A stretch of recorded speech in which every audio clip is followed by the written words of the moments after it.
Selamat siang Bapak Ibu dosen pengajar. Kami dari Jalan Menem 01 Videografi, Proyek Media Promosi Prodi S2 TKO. Sebelum kami melakukan presentasi, kami ingin memperkenalkan diri kami. Saya Hezekiah Malau sebagai ketua dan kameramen. Saya Alia Putri Mulyani sebagai kameramen dan editor. Saya Febrina Nora sebagai script writer. Saya Era Kesha Samika sebagai storyboard artist. Saya Muhammad Anugrah Ferdiansyah sebagai soundman. Adapun pokok bahasan yang akan dibahas yaitu laporan proyek multimedia dari bab 1 hingga bab 4 dan kesimpulan dan saran. Untuk bab 1 akan dijelaskan oleh Alia. Baik, pada bab 1 yang melatar belakangi penelitian ini yaitu program studi S2 Teknik Komputer merupakan program studi yang baru berdiri di Poli Batam sejak 2024 sehingga belum memiliki media sosial Instagram sebagai media promosi termasuk video, sehingga fokus penelitian ini yaitu merancang video promosi yang mampu menyampaikan informasi secara menarik, informatif dan mudah dipahami oleh calon mahasiswa. Penelitian ini menggunakan metode Research and Development atau R&D dengan model perancangan Multimedia Development Lifecycle atau MDLC. Adapun rumusan masalah pada penelitian ini yaitu berfokus pada bagaimana merancang video promosi yang mampu menyampaikan informasi yang jelas dan mudah dipahami, lalu bagaimana menerapkan konsep komunikasi visual dalam menyampaikan pesan, dan bagaimana merancang video yang layak dipublikasikan. Sejalan dengan itu, tujuan penelitian ini yaitu merancang video promosi program studi S2 Teknik Komputer dengan menerapkan konsep komunikasi visual dalam proses pembuatannya, lalu melakukan pengujian sehingga setiap video atau outputnya layak untuk didistribusikan melalui profil Instagram. Batasan penelitian ini yaitu video yang dirancang hanya difokuskan pada lulusan S1 atau D4 teknik informatika atau elektro, dan juga profesi di bidang teknik komputer yang relevan. Produk yang dihasilkan berupa video reels berdurasi 30 detik sampai dengan kurang lebih 2 menit dan video live action kurang lebih 2 menit.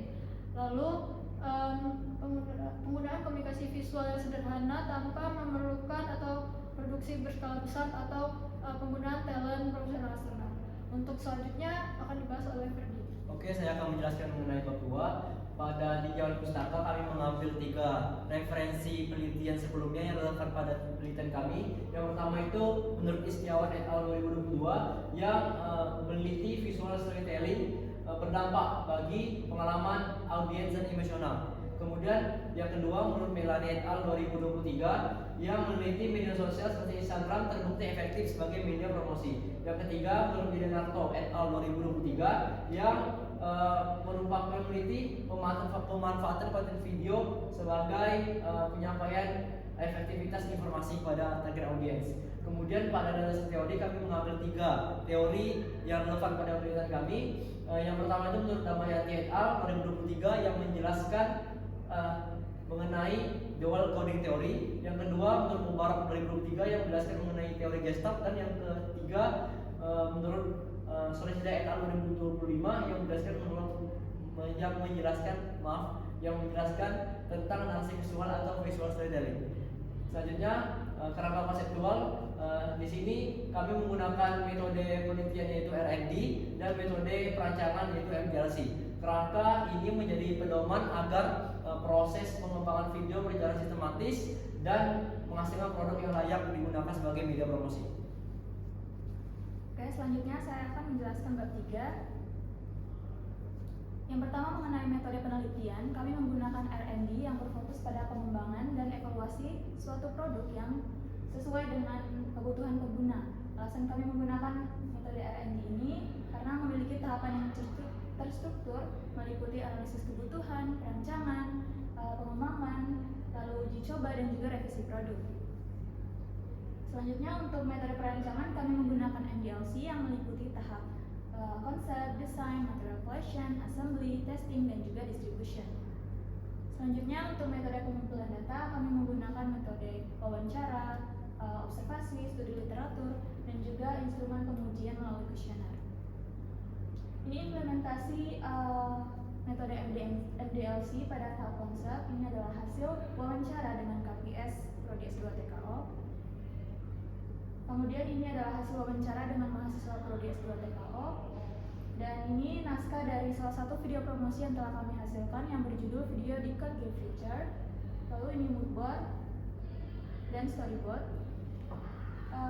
Selanjutnya akan dijelaskan oleh Hakisha. Baik, saya akan menjelaskan mengenai bab 4. Untuk implementasi produk dilakukan proses produksi dan pasca produksi yang konsepnya telah disusun pada tahap sebelumnya. Konsep yang telah disusun kemudian direalisasikan menjadi 7 video promosi. Proses ini meliputi tahap material collection, assembly, testing, dan distribution. Untuk produksi dilakukan di beberapa tempat di lokasi kampus dan di luar kampus. Dan setelah produksi dilakukan pengumpulan aset dalam folder agar mempermudah proses editing. Selanjutnya, tahap assembly untuk video The Next Level Begins dan video Enjoy My S2 Live diedit menggunakan software CapCut Pro. Dan selanjutnya untuk video Decode Your Future dan serial upgrade diedit menggunakan software DaVinci Resolve.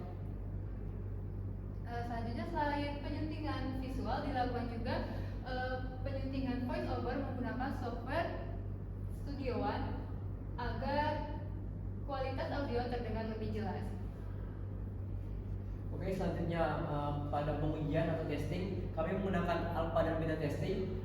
Pada alpha testing yaitu validasi ahli materi dan validasi ahli media, dan beta testing yaitu 30 target audience. Dapat lihat di slide.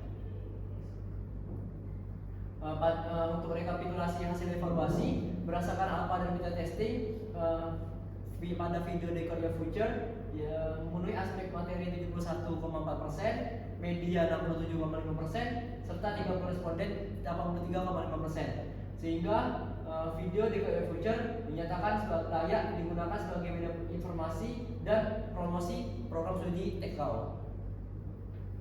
Baik, sebelum video didistribusikan melalui platform Instagram, video terlebih dahulu dilakukan pengecekan dan diberi masukan oleh manajer proyek dan juga klien. Adapun beberapa masukan yang diperoleh dari masing-masing video seperti pengambilan ulang untuk beberapa shoot yang dibutuhkan dan juga pengambilan ulang terkait voice over yang membutuhkan intonasi yang lebih jelas. Lalu beberapa video untuk series upgrade juga beberapa masukan terkait dengan audio dan juga color grading.